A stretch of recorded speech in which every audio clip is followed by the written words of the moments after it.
ఎర్రముక్కుగా నువ్వు కరేపాకు రైస్ తింటేనే నీకు హెయిర్ ఫాల్ కాదనమాట. సరేనా? తిను, టేస్ట్గా ఉంది కదా ఈరోజు.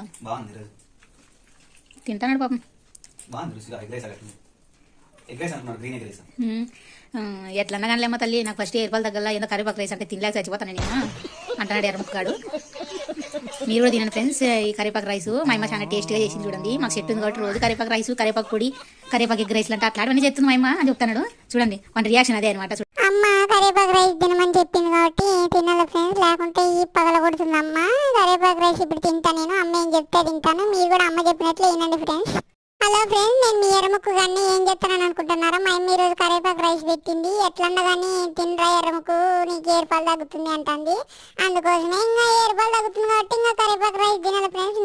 మీరు కూడా దవడ చేసిన వాడదాం కానీ ఫ్రెండ్స్, చాలా టేస్టీగా ఉంటుంది. ఇంకా ఈ బుద్ధి ఈ కరేపాకు రైస్ తిని లెక్కన్న మహేష్ రక్క పక్కన అనుకుంటే ఇంకా పిత్తులు ఎత్తే ఇంకా మహేష్ రక్క లెక్కన్న పిత్తులున్నారన్న ఎర్రముక్కు పిత్తులున్నారన్న అంటారు. ఏం చెప్తాం ఫ్రెండ్స్, ఇంకా కరేపాకు రైస్ తినాలా? మీరు కూడా కరేపాకు రైస్ ఇట్లాంటివన్నీ తినండి. ఆ కూరలు చాలా ఆరోగ్యకరమైన ఫ్రెండ్స్. ఎర్రముక్కు కానీ వీడియోస్ నచ్చితే లైక్ చేయండి.